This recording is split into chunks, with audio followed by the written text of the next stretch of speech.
सर्वदलीय नेता बहुत दिन के बाद बोले हैं, मूर्छित होकर कितना दिन से गिरे हुए थे। मंत्रिमंडल में दूसरे तीसरे नंबर से लुढ़कते लुढ़कते 10 पर पहुंच गए हैं। फिर बोलेंगे तो अब पता चला कि इस बार अगली बार मंगल पांडे की तरह मंत्रिमंडल से बाहर हो जाएंगे। उनको बोलिए कि भैया जो काम कर रहे हैं, जो मंत्रालय मिला है उसमें काम करके दिखाइए, नेतागिरी मत कीजिए। नमस्कार, लाइव स्टोरी देख रहे हैं आप। बिहार सरकार के मंत्री अशोक चौधरी ने प्रशांत किशोर पर तीखा हमला करते हुए कहा था कि प्रशांत किशोर वोट काटने के लिए आए हैं। बांकीपुर विधानसभा के उपचुनाव में जनसुराज की ओर से प्रशांत किशोर खुद प्रत्याशी हैं और इसको लेकर के अशोक चौधरी जो कि बिहार सरकार में मंत्री हैं, उन्होंने तीखी टिप्पणी की थी।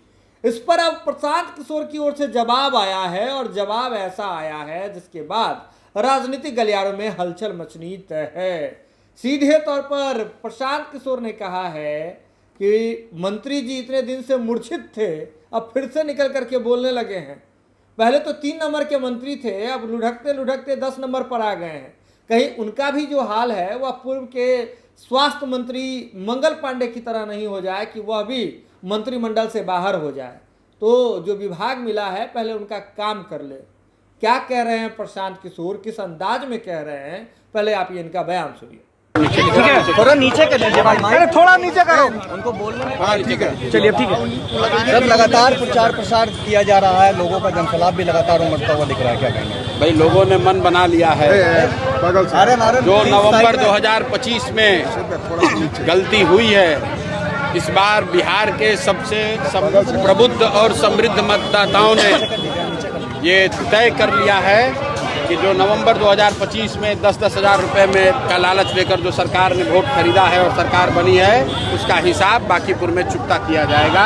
निश्चित तौर पर यहाँ भाजपा हारने जा रही है और जब भाजपा हारेगी तो सिर्फ कोई यहाँ नया विधायक नहीं बनेगा, बिहार में एक नई राजनीति की शुरुआत होगी। अशोक चौधरी ने वोट कटवा बताया आपको?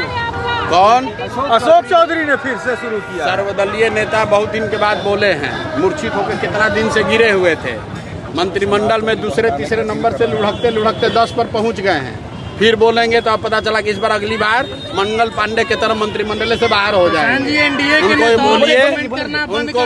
उनको बोलिए कि भैया जो काम कर रहे हैं, जो मंत्रालय मिला है उसमें काम करके दिखाइए, नेतागिरी मत कीजिए। जनता ने जिम्मेवारी दी है, 4 साल में काम कीजिए। ज़्यादा चोरी कीजिएगा, इधर उधर का बात कीजिएगा तो अभी 10 नंबर पर पहुंचे हैं, 10 से लुढ़क के मंत्रिमंडल से बाहर हो जाइएगा। सम्राट चौधरी को पद से हटाने की भी अपील आप लोगों से कर रहे हैं। बिल्कुल स्पष्ट कैमरे पर कह रहे हैं, सम्राट चौधरी को बिल्कुल हटना चाहिए। इसलिए हटना चाहिए कि पहली बात, जनता ने सम्राट चौधरी के नाम पर वोट नहीं दिया था। दूसरी बात, जब से ये बने हैं, इस आदमी का चाल चरित्र चेहरा पूरा बिहार देख रहा है। आपका हमारा बच्चा अगर एक सर्टिफिकेट गलत लगा दे, उसको जेल में डाल दिया जाएगा। ये आदमी ने अपने उम्र का सर्टिफिकेट गलत लगाया है, इस आदमी ने अपने पढ़ाई का सर्टिफिकेट गलत लगाया है।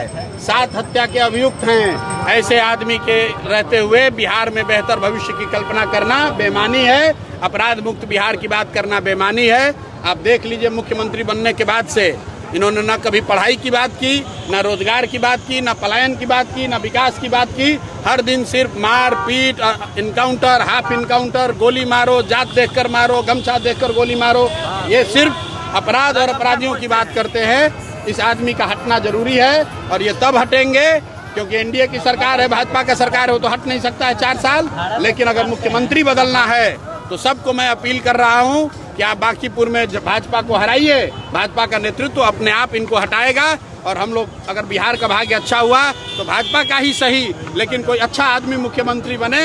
हम लोग राजनीति करने सिर्फ नहीं आए हैं, कोई अच्छा आदमी मुख्यमंत्री बने जिससे बिहार का भला हो, बिहार का विकास हो, हम लोग ये चाहते हैं। थालापति आ रहे हैं क्या आपके समर्थन में? आवाज उठ रही है। हमारे समर्थन में बांकीपुर की जनता है, बिहार की जनता है, लोगों का आशीर्वाद है, किसी को आने की जरूरत नहीं है। बांकीपुर की जनता काफी है, वो अपने लिए भी इंसाफ करेगी और पूरे बिहार में जो अन्याय हुआ है 2025 नवंबर में, उसका भी हिसाब सूद समेत पूरा करेगी। प्रशांत जी, आपका तो वीडियो देख लिया आपने। आपको बता दें कि प्रशांत किशोर जो कि जनसुराज की ओर से बांकीपुर विधानसभा के उपचुनाव में प्रत्याशी हैं, दावा कर रहे हैं कि इस बार एनडीए की हार यहां से तय है, जनसुराज जीत रही है, लोगों ने मन बना लिया है। और क्यों लोगों ने मन बनाया है इसके पीछे दलील भी दे रहे थे, लेकिन बिहार सरकार के मंत्री अशोक चौधरी पर उन्होंने तीखा हमला किया है, जमकर के बोले हैं प्रशांत किशोर। अब यह देखना दिलचस्प होगा कि यह विवाद, यह राजनीतिक विवाद कहां तक जाता है, क्या कुछ निकल करके सामने आता है। लेकिन आप जुड़े रहें लाइव सीरीज के साथ, क्योंकि लाइव सीरीज पर खबरों का सिलसिला लगातार जारी है।